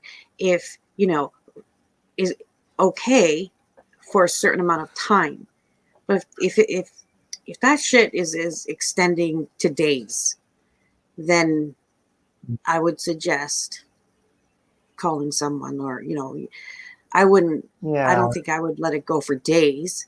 But I'm not a therapist. I want to be very careful in what I say, because I can only speak for what myself. But I would just say, like, I've seen. Well, my sister also has anxiety, and she'll just hold herself up for days and days, and that is not healthy mentally or physically. So that's a bad thing, not a good thing. But I'm trying to I can't even think right now. I'm sitting here and I'm like, I can't. Yeah, music. I would say music and reading, like going to different websites, and some of those things are very calming. Well, in Mekcee, I'm sure, some people make like Mekcee, a lot of his lyrics of his music are very passionate. And sometimes, when he's mad, he'll sound, I'm serious. I think he does better music than Eminem. That's just my personal opinion. He kind of sounds like him too, but I think he's better. But a lot of Mekcee's music is very, but it's really good because it's like getting your feelings out. Yeah, it is. And honestly, a lot of artists. I started that way. I started because of the things that I had gone through in my childhood. And I won't get into a deep soapbox or anything, but there's things in my childhood that I had a hard time dealing with, and I couldn't voice my opinions. And I felt when I started doing music and I grabbed the microphone that I now could say and be in control of my feelings and the way I wanted to portray it to people, and how I could speak not only could help myself, but could help somebody else that's maybe going through some of the struggles and the different things that I'm going through. Because I guarantee you, with all these, however many billions or trillion, however many people we have in the world, there's going to be people out there that can relate to you, and there's going to be some that don't relate to you. And I think for me, music, when I originally grabbed it, was me getting things off of my chest and me saying how I felt, and putting it out there was my form of, hey, hopefully somebody else is going through the same thing, and hopefully somebody else gets through. So the same thing. it was therapeutic. What's that? I'm sorry. So it was like therapeutic for you. Oh, absolutely. Absolutely therapeutic. That's originally why I started. I love music. I've always loved music, but for me, it was more of a therapy, like a therapy session, getting on the microphone and speaking how I feel. So. I'm like that. Even no matter what mood you're in, even if you're in a good mood.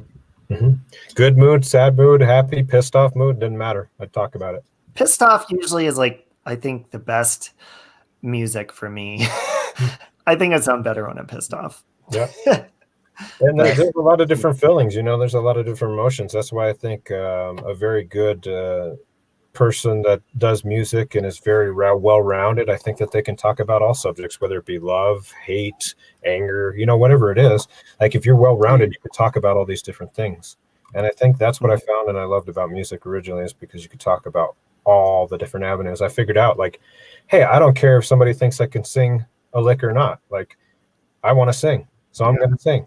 Yeah. And like, if you don't, by the way, Delusion Dispeller just posted a live playing the guitar kind of Christian song today on her channel, and your voice sounded really, really pretty in that one. Oh, so you guys got to go. It was actually imitating the guy that sings it. So, oh, okay. I just like his style, and they're not even a group anymore. That was from like the 80s. So, but the message was powerful in it. Well, yeah, and like, I drive for a living, and it stresses me out, and I hate driving if I have a day off. But sometimes, like me and Cody, I'd be like, no, I don't want to go for a drive. I don't want to drive myself. But if somebody else is driving and we're just cranking music and the windows are down, like, I like that kind of stuff too. Just like cruising in the mountains or something, just release. You know what I find funny too, like, not to get religious on everybody or anything, but like, no, it's fine. Even like God's right-hand man was who? Satan. Satan was God's right-hand man. And what was he in charge of? Music is what he was in charge of. Like, so if he was God's right-hand man and music was such an important thing, like, that should tell you like the importance of music and like how it can touch you and how it can change your emotions, even change the way you live. Like, there's like, if you get into a certain type of music and certain things like that, it can bleed into your life and change your very being of who you are.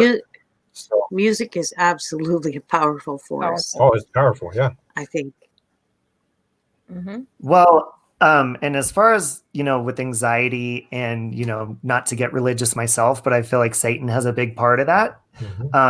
When we lack faith, when we don't have, because when I stay, one of my favorite verses is, be alert and sober of mind, your enemy, the devil, prowls around like a roaring lion looking for someone to devour. It's true, because I've lived that verse over and over and over. You see that on my hand, Robbie? Sorry to interrupt. You see that on my hand, the lion? Oh yeah. That's exactly about the verse that you were just talking about. The devil rolls around. Like my whole entire arm, sorry to get off topic, but it's the Garden of Eden with the roses coming all the way up with the 23rd Psalm going That's up. awesome. But there's the snake is wrapping all the way. You could see the snake eye up here. And he wraps in and out like the Adam and Eve. And then on this other side is the 4 horses of the apocalypse. And it talks about your roaring lion that you just did. So, by the way, Mekcee is the one that's given me like almost all of my tattoos. oh wow, that goes back too. But I still have this. The other one's fading. That was my first one. But no, that verse, I notice when I stay alert and sober of mind, I function better. I don't have anxiety as bad. Like I said, I really don't get social anxiety as bad if I'm focused, if I'm working out, like you said, Mekcee, if I'm getting good rest, all that contributes to it. And that's why that verse is one of the most powerful to me, because it's like medicine. It actually works. Yeah, the Bible calls me medicine too. Like I got the 23rd Psalm, it's all written out here, but the 23rd Psalm is basically, yea, though I walk through the valley of the shadow of death. And one of the things that I remember in the Bible that it's talking about is, yea, though I walk through the valley of the shadow of death. It doesn't say you're stuck. You're not in the valley. You're not stuck in the valley. So when you're going through all these crappy things and like you feel like you're stuck there, it's only a period of time. Like, remember, you're going through the valley. You're not stuck inside of it. You're going through it. So at some point it's going to end. You're in it at that moment. So sometimes, as uncomfortable it is, I think that we need to embrace what's going on in our life, reevaluate, and say, why is things happening that are happening to me now in this point? Reevaluate it and realize that we're going through the valley rather than we're stuck in the valley, and that's just how it's going to be the rest of our life. Like, we're going through it. Exactly. We'll come out the other end of it, and eventually you will. Eventually you come out the other end of it, and it's up to us whether we're going to decide, are we going to be victorious in it, or are we going to let it crumble us, and at the end of it we're going to play the victim and be like, you know what, I was a victim, this sucks, like the whole part of my life is just waste. No part of your life is a waste. Like, sometimes when you go through those things, they're for reasons, to teach you different lessons, to teach you different things. And I honestly believe sometimes too that that's sometimes what anxiety is about too. Sometimes we need to take a step back from what we're in and what we're involved in, and like take a step back and like take a breath. Like, why am I going through all this? Why am I going through this? So, well, and also, like Dana was saying, some people can do things in increments and they're fine. But how many people do you hear, when they come to work Monday morning or something, they're like, oh my God, I got so drunk this weekend and did this or that. I'm so embarrassed. I'm so ashamed.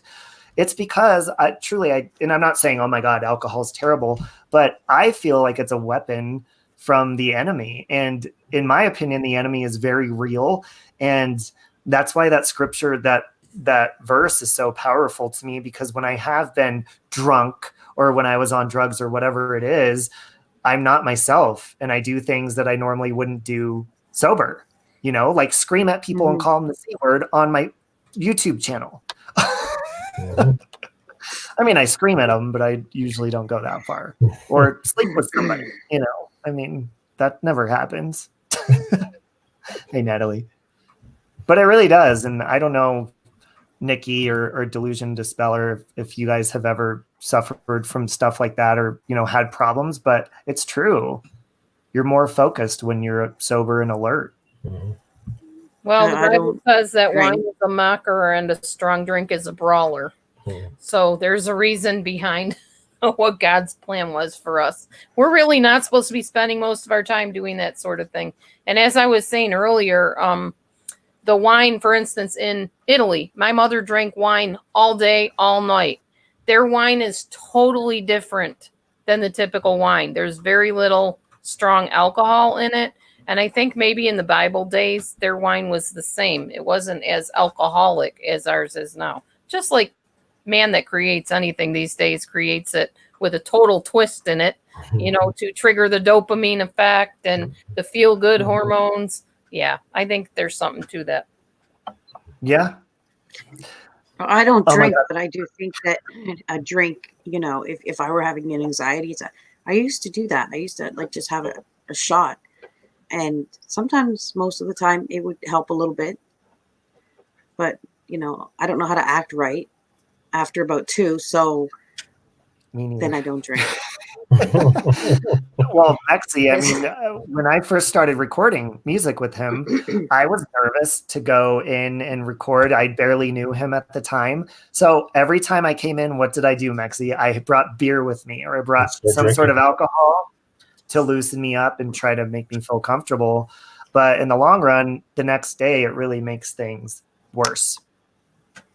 For me, that's because I usually take it overboard. I don't drink often, but when I do, I'm like, yeah, let's party. You know? Yeah.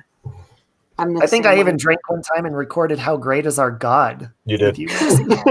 I was drinking beer. Yeah. No, but I think some people can be like I said, I used to be able to have a shot or 2, and it did help, you know, if I'm at home, because at home I wouldn't, you know, get crazy, but I wouldn't do that out at a bar because it's a completely different environment. And like I said, I don't know how to act. So, you know, and I don't drink now, except I did, you know, a few days ago, but whatever. But, you know, I think that could help if you're responsible.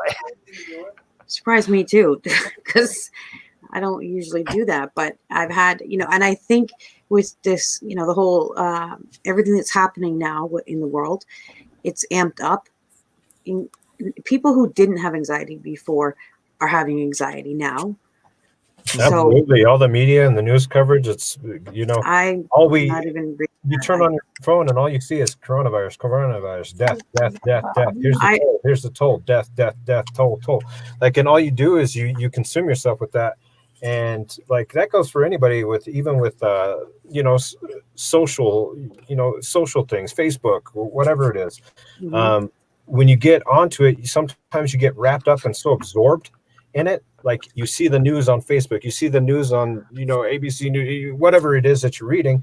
And honestly, I've had to turn those things off because you get to a point where you start consuming your mind and your thoughts, and all they do is like death. Death. All you see, death. The headlines. Death. So then even if you don't want to read them. Yeah, even if you don't read them, even if you see just the headline of it, COVID takes, you know, X amount of lives in New York, or this is the death toll in New York, and like it just that little snippet, like immediately we're turning our mind onto all these negative things. Well, okay, well, let's look at the positive things. What are the positive things? There's, you know, a lot of percentage of people that have lived through this, that have recovered, or have gone through mild symptoms, or not even known that they had it. They might have had it, and it might not have been that bad. And they're not really doing a lot of reporting on, well, I very rarely have ever seen the word recovered in a headline. But the other thing is they're not, I don't see a lot of ages, you know, it'll just say like, this is the amount of people that passed away. So, I mean, who are we talking about here? Are we talking about 25-year-olds? Are we talking, you know, and like that to me is important information, because I understand that they're, you know, they're trying to scare people into being careful and doing what they're supposed to do. But I don't know, it's kind of a double-edged sword, you know, in a way, because I would like to know the actual facts, and I don't trust headlines at this point. I just don't. Well, I think that they fish for the worst case scenarios too, like the ones that you see that are the, you know, 30-some-year-old person that died is like, you know, and they leave it very vague as to what was the cause of death. Oh, they were healthy as could be. Oh, except for that their family had a history of heart problems. Oh, we'll leave that part. Or the car accident or some shit. Yeah, exactly. And they go fishing for all these different headlines because why? Because people like us with anxiety, especially, we're sitting there looking like that 35-year-old died. That 35-year-old just died from this. I'm going to die too. No, they have no health conditions whatsoever. I'm going to die. And then you start freaking out. You start panicking. You're like, oh my God. And like, I literally think that's what they want you to do. They want you to sit there and spaz out. And it's not, I know it's not just me, because I know there's a lot of people that are probably in this chat and live comments, and you guys too. I think we're all guilty of it, where we look at this and we're looking for those things. We're looking for somebody that's similar to us. Okay, who's similar to me? You know, I'm X amount of age. I'm 30 something. Okay, they died, they're 30-something. Did they have underlying health conditions? Maybe I have an underlying health condition and I didn't know it. Maybe I have diabetes and I just don't know it. I haven't got to go check. I don't even go that far. I hear a cough and I'm like, this is it. Yeah, Nikki's been freaking out. The cough, the This is sniffle, truly it. my sore throat. Yeah. It can't be the normal everyday things like allergies, that because we're coming around the allergy season for itchy sore throat. Now we got in the back of our mind the itchy sore throat is, I have it. This is it. This is it. This is it. I'm a goner. My family's a goner. I'm a goner. I hate to admit it, but I even made a song for my kids because I was worried that I might potentially die from this thing. I have a book that I've been writing in just in case. See? Just in case. I'm not even kidding you. Kind of Letters to my children. Okay. I'm not alone. My hand to God. I'm not alone. High five. My hand to God. I bought a book. It's a black velvet, really nice notebook. And I've been writing to my children because I don't know what's about to happen. And I don't want to go out like that, you know? I know it sounds crazy, but the way I look at it is, you know, okay, I'm probably not going to get it, but I'll still have these. Mm-hmm. And it'll still mean something to them. But just in case. But just in case, yeah. Just in case. And I think that's where we're all, like the majority of all of us have become to where we're all fearful of this thing because we sat here and read how many, I bet each one of us right here, just in the 4 panel that we have right here, have each read countless amount of useless information on the COVID, like where we think we're educating ourselves and really all we're doing is sitting there filling our head with a bunch of garbage. Before this, really. I have a question. Before this happened, I'll tell you, okay, here's my experience. Before all of this, I had diagnosed myself with cancer. I don't know how many times. Like every good old WebMD. Like, no, every symptom that I ever had, I would go on the internet, WebMD. I fucking hate that but I still go back. And I was always thinking, you know, I had, you know, some hideous terminal illness. And so I was already bad before. So this, no. This is not it's not easy for anyone, and I understand that. And I always feel bad when I talk about my anxiety related to this because I think I know how everyone's feeling it, you know. But Jesus, I'm getting freaked out. Well, so I told you we had a driver 2 days ago that passed away in her sleep. I think she was in her 40s. They said of natural causes. We just lost another driver this morning, but he did have cancer. But I'm wondering if, you know, maybe this had something to do with it, you know, because think about all the people that do have cancer or they're already on their deathbed right now and then they catch it. And they don't know about it until they caught this. Yeah. Yeah, I mean, that is what scares me. So like I already said, I'm pretty sure I already had it, but what if I would heal from it, I'm sure, because my immune system's pretty badass. But sorry, Delusion Dispeller, I don't like to cuss around her. But I think like if I caught it, I would be scared of giving it to somebody like else. My aunt who has lupus or, you know, somebody, but she was sick when I was sick too. So she might've already got over it. Yeah. Natural causes at 40, D-Rod, which is strange to me. She was a little bit overweight, but I mean, I wouldn't say she was like huge or anything. Like, I don't know. But it's scary when you hear. I'd like to people see die. like the autopsies after the fact, like because they say they're healthy, but you know they're not going to release. Okay, let's say they. I don't know what your friend's name is, but me and him are going to be hanging around morgues. We want to know. Yeah, we need to know. We need to know what exactly happened to that 40-year-old. Can we go ahead and see that? Yes, with our notebooks. I'll have a notebook. We'll just come in with a little CDC badge and come in there. We're going to need to see the autopsy report on this thing. Yes. I want to know. Adams County coroner. I got the hookups. Actually, I haven't talked to her in a long time. But yeah, I just wish they would just put it out there. I know. Well, and it's weird too, because if you think about it, when people pass away, you have to be really busy to go through every single person to do a full detailed autopsy on them. So it makes me wonder if they're like, that's what I think it is. We'll just put that on the sheet. Well, not only You know that, what I I mean? heard that's what they were doing. yeah, and imagine that right now. They're talking about dumping bodies in trenches and different other things. Like, I if saw we that. can't even get this pandemic under control right now for the death toll and stuff like that, how do you think we're going to get the exact autopsy to figure out, was that really the cause of that 40-year-old's death? Like, or was it because they really had something else that was going on? But Like, but I we heard won't know that. Oh, I heard that they see are. what I don't know Natalie how just said? it's just what. Her mom has stage 4 lung cancer and cleared Oh, the wow. virus. That's Oh, well, I'm awesome. sorry to hear about that. Wow. But I'm glad that she, That's- yeah, she cleared it. Yeah, that's good. That's insane. See, I don't know. I hear these stories. You know, not hers. No, I'm not talking about Natalie's. I think that's absolutely amazing, and I am very. I don't even know what to say about that. That's incredible. But I heard that. So if someone has and whatever illness they have, and then they get COVID, which would be, I guess, the secondary illness or whatever, and they pass away from the first thing that they, that they were initially suffering from, that they're being marked as dying from COVID. Mm. Now, I've seen so many people talking about this. I've seen so many articles about that, but I haven't seen anything that says they're not doing that. And it sounds, and I'm not even into conspiracy theories, and that is one. But I wish someone would come out and say, listen, we're not, the CDC or someone come out and say, we're not doing that. That's not happening. It's a lie. They won't. They won't. It would make me feel better. Because the numbers Yeah, keep going up. I am. Well, into yeah, and conspiracy so, I theories. haven't even looked.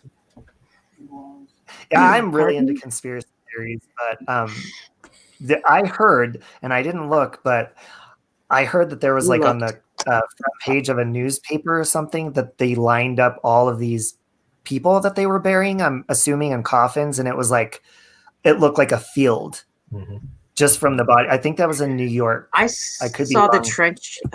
What's your friend's name? What is it? Mekcee. Mekcee. Mekcee. Okay. Mekcee. I saw the trench. I believe it was a trench he was talking about with the light colored coffins of unclaimed. They said it was unclaimed COVID patients that had passed. And they had like this huge trench. I mean, the trench was a lot bigger than what they needed. Yeah. I saw that too. So that's a little concerning. Yep. Right.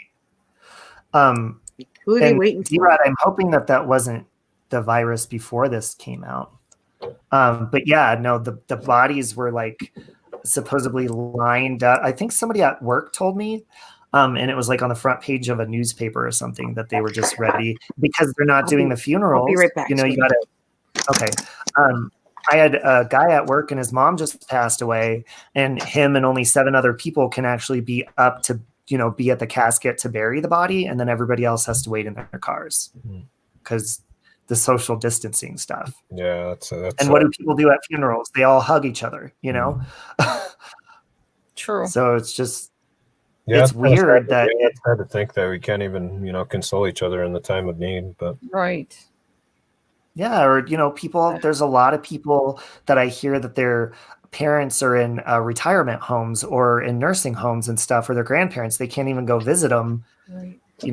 to make sure they're okay or anything. It has to all be over the phone. yeah, and I actually I went through my own thing because I went to the emergency room because I was having issues with my stomach, and it was going on during this time, and I had to be isolated myself because I wanted to check to make sure that I didn't have anything. And being isolated from anybody, not being able to have anybody come into my room. I'm the only one, just me and the nurse or the doctor. And it is kind of I feel bad for the people that have to go through it because you feel alone. I only had to deal with it for, maybe 4 or 5 hours, but but yeah, that was scary to think. And to think, what if I had it? What if I had it? They're going to isolate me in this room and they're going to keep me here and I can't talk to anybody. And what sucked even worse on that is because I left my cell phone at home. And Oh, God. Oh no. I had no form of That's contact. the worst. When Oh, heck no. when I had got released to get picked up, I was walking around the hospital. They wouldn't let me use their phone because of the social distancing too. They wouldn't even let me use their phone. So I had to Well, walk and we live around. in 2020. I You was don't like, memorize anyone's number. yeah, and I was like, oh man, how am I, like, seriously, how am I going to get home? I'm like 20 minutes driving from my home from the hospital, and I have no way to get a hold of anybody to even come pick me up. And it was terrible. It was like a terrible experience. I'm like, I've never felt so freaking alone in my life. It was crazy. Yeah. That's awful. Yeah. That'll bring you closer to can't God right imagine. there. Mm. I can't imagine being in a hospital. Yeah, it sucks. First of all, alone, worrying, and not having anyone there to comfort you. Nobody. It was all by myself, and they're sitting here doing all these tests, and I'm like, well, crap. What if I do have it? Like, and then I'm You're stuck. alone with your thoughts. I have no cell phone. I can't imagine not having what my made it phone. 100 times worse is that I had no cell phone to contact anybody. So normally you could at least be in contact and text somebody and say, hey, this is where I'm at. This is what's going on. But I left my cell phone at home because I took off in such a rush to get to the hospital. And then that was it. Like, I didn't have any way to contact anybody or anything. So I was stuck in the hospital by myself. Mm-hmm. That's awful. I would have passed out. So I'll be on for like another 5 minutes. I don't know if you guys want to take this conversation over to your channel, and I could be over later, but I got to go eat dinner because I'm starving. Yeah, me too. But Yeah. before we go, does anybody have anything else to add? We are definitely Delusion Dispeller. We're definitely going to do our collaboration on the religious talk because I love doing that with you. Awesome. And Mekcee, I'm sure you could add some interesting stuff in that. And Nikki, Oh, absolutely. I got all kinds of use of those. Before we go, I know this was all about anxiety, so I wanted to go over a quick few points for everybody. One that I thought was always helpful: make sure you take deep breaths. Slowing it down and taking deep breaths is good. I know it's easier said than done because sometimes in the moment you don't feel like you can breathe, but try to slow yourself down. Try to slow yourself down, relax as much as possible. I know it's easier said than done, but try it. Try to count in your head: 1, 2, 3, 4, 5. Go back out. 1, 2, 3, 4, 5. That's actually those lung exercises that you just talked about. Apparently, I saw doctors saying that those are also good to For COVID. strengthen your lungs Yep. in this whole COVID situation. Oh, So yeah. it- And another thing with Whoa. that, too, with the COVID thing, I heard also, too, studying research suggests that if you take a deep breath, as deep a breath as you can in, hold it for 10 seconds, Mhm. see if you don't cough or anything else. If you can do that, then I can't remember the statistic, the exact statistic of it, but I think it was above 80%, more than likely you don't have it. So if you take that, If you Oh, If- you do have COVID, though, they say to breathe through your nose because it produces nitrous oxide, which actually helps your oxygen flow better in your blood vessels. So those are all I good wanted to things add do. something about COVID. Did you know that so if you have it in your mouth, if you drink water like every 15 minutes, it can wash it down into your stomach, and the stomach acid kills it. Yeah. But Plus, I was thinking it goes past your lungs. Like if you take drinks, and it's supposed to be like hot drinks, cold drinks, anything that keeps your mouth moist enough to where you can get it past where it's not you becoming dry. And they say basically it supposedly passes down into your intestines. So, well, I was thinking since the stomach acid kills it, I have acid reflux so bad that it comes up and it burns my mouth. So I'm like, I wonder if I can be completely immune to it, period. You know, if acid kills it. Because I have it seriously so bad that my mouth will burn really badly. wow, that's terrible. oh, Yeah. So the second one I was going to talk about was acceptance, accepting that you're anxious or that you have anxiety. A lot of people forget that that's an actual thing too. Make sure that you accept that you have it. Don't try to make another excuse for it or act like you're alone or whatever the case may be. Accept that you have the anxiety. Like, seek out help because you're not alone. There's so many other people that have it. And don't hold on to it alone. Yeah, don't hold on to it. Number 3 was realize that your brain is playing tricks. It's often we forget to rationalize things. Rationalizing that, am I actually having a heart attack? Like, have you had physical issues with that before? Then more than likely you're not. Don't ignore warning signs of a heart attack. I'm obviously not suggesting that you do that, but try to rationalize things. If all of a sudden you just get sparked up and you start having the fight or flight, and you know that you were just anxious because you were around so many people, use your brain to rationalize that. Think about it. Like, I was just in a setting that I'm not exactly comfortable with. Try to talk yourself out of it as much as possible. Well, that kind of goes with what I mentioned. If you go to like message boards, Facebook groups, or anything that where you can actually read, you're telling yourself what you just said. Like, you're reading other people's stories as well, and you're sort of letting yourself know what the hell is going on. Exactly. So you can have a better understanding of it, and you're aware. I mean, you're probably still going to feel physical symptoms, but for me, it helps. And I think it probably would help others. I think it would, because like, if you're looking at other people going through the same thing and you're saying, hey, they're having some of the same issues that I'm having, or the same, triggers, or whatever it may be. It's just, you're realizing that somebody else is having these things, and they're saying, hey, it's anxiety. It's almost like when we always try to diagnose ourselves on WebMD. I know we all think we're doctors because we have Google now, but I do that. The same thing. We can do one of two things. That could be good or bad, because sometimes we overcompensate and we start looking at all these symptoms, and we say, oh my God, I have 3 out of the 25 symptoms. I gotta have it. Or Robbie's pregnant. Or you can do the opposite of like what you're saying. Or you can do the opposite of like what you were saying, and realize that there's other people that have gone through it. So more than likely, you're probably going through the same things that they are. Yeah, if you're reading their messages and you're reading someone else, a stranger, literally talking about experiencing the exact same thing you are right now experiencing, it's comforting. I think. And I agree with you too, Lilia. That was another one that I was going to touch on, is making sure that if you go in that moment, try to focus on other things that distract you. And then focus on the right now. Focus on what is going on right now. Often, if you could do that, sometimes that helps with trying to get past it, because you're not focusing on, like, if you're thinking about what could happen to me now that I'm going into this anxiety attack. If you stay in the here and the now, and you try to reorganize your thoughts and say, oh, there's a water bottle over here, there's see the red thing, you're focusing on what's here and now. So that's a helpful trick that's helped in the past too before, is realizing you're here, you're now. Don't start thinking about, because you send yourself into a crazy spin when you start thinking, I'm dying, I'm going to leave my kids behind. You start going in all these different things, and you're thinking ahead. You're like, this is going to happen, this is going to happen, this is going to happen. Focus on here and now. Well, your mind goes to worst case scenario. Yeah. Just immediately. Yeah, exactly. So I feel, I feel the pain of everybody that has anxiety, and I hope that some of these tactics and tricks and things that we talked about will help some of you guys out there. This is not a cure-all, obviously, for everybody, but I hope that, you could take something out of this discussion that we've had and try to implement it in your life. Try to seek out help. You're not alone. Try to make sure that you have a support group around you of people that understand the things that you are going through. Because if you feel isolated and alone, like you're the only one going through it, more than likely you're going to feel like it's more than anxiety.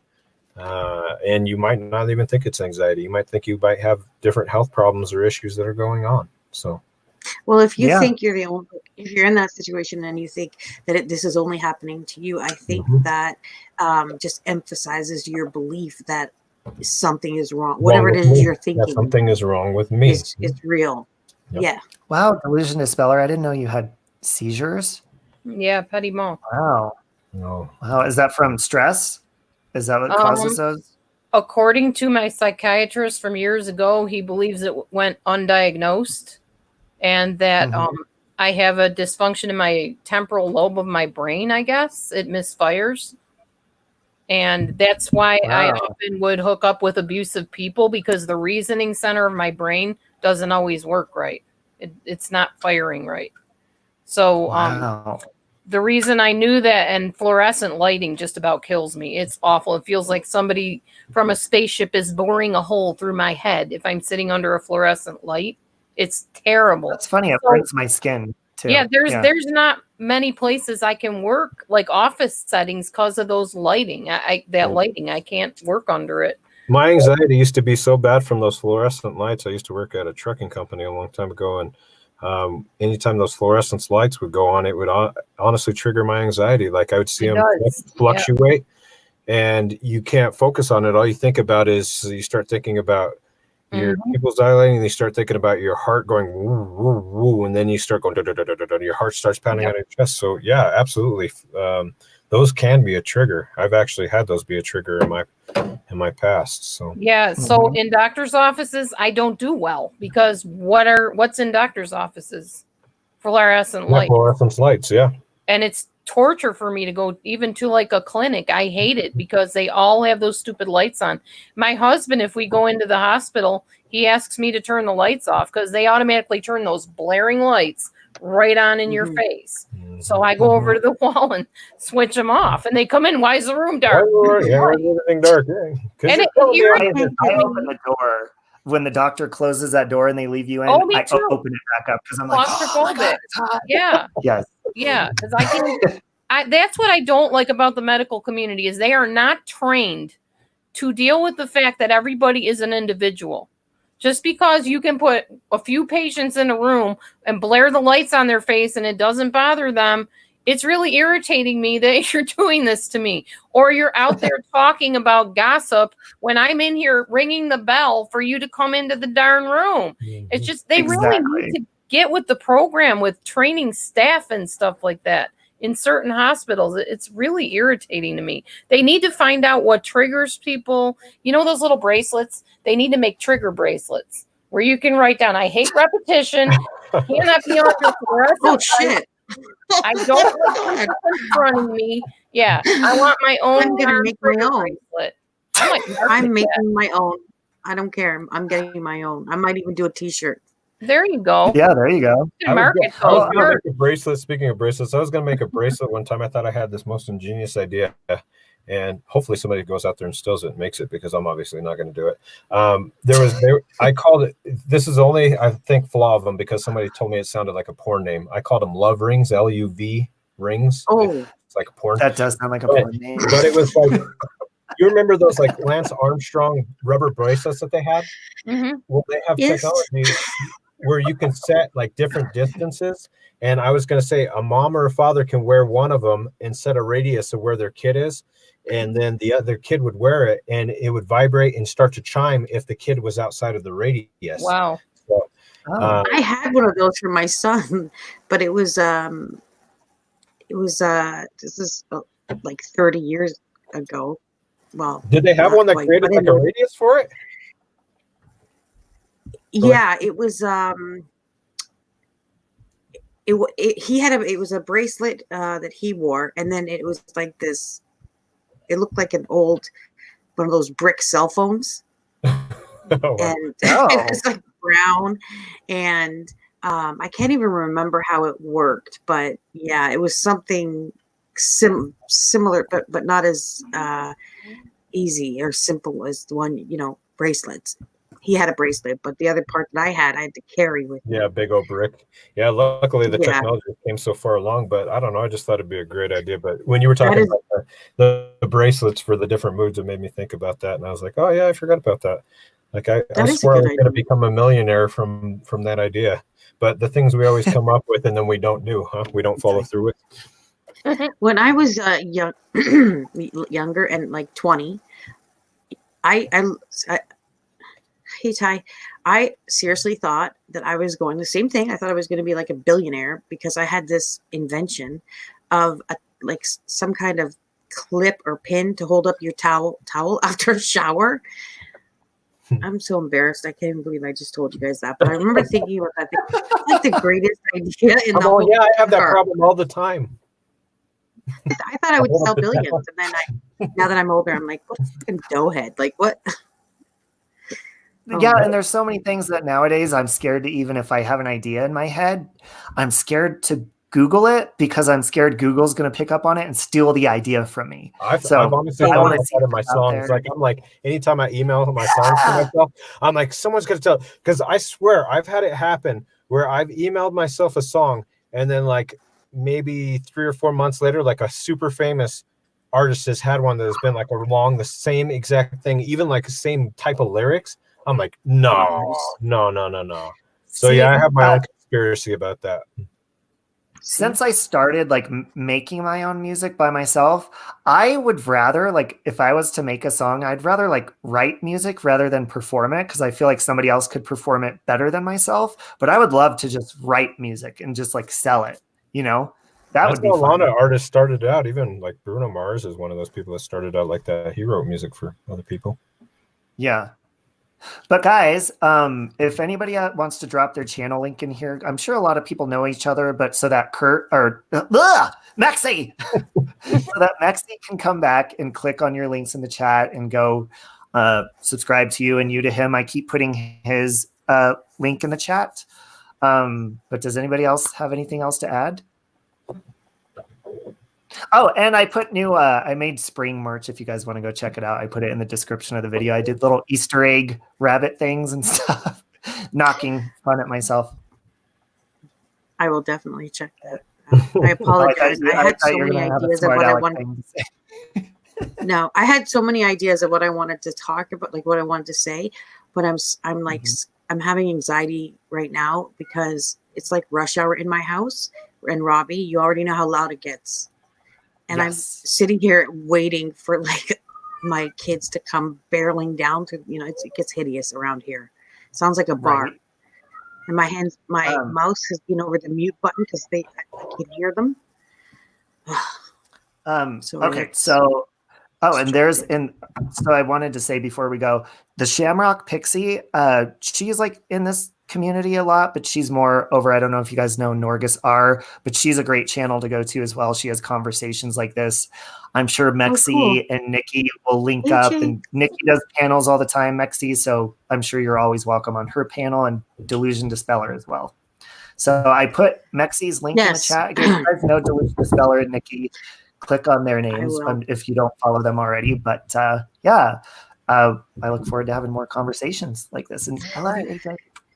Well, it was good to meet Mekcee. I've met Well, yeah, thank you, everybody. I appreciate everybody's time and coming out there and helping out too. I mean, the more the merrier. So I'm glad that we all kind of discuss this, and everybody's tips have been helpful too, I think, for hopefully everybody out there. So yeah, absolutely. Yeah, I agree.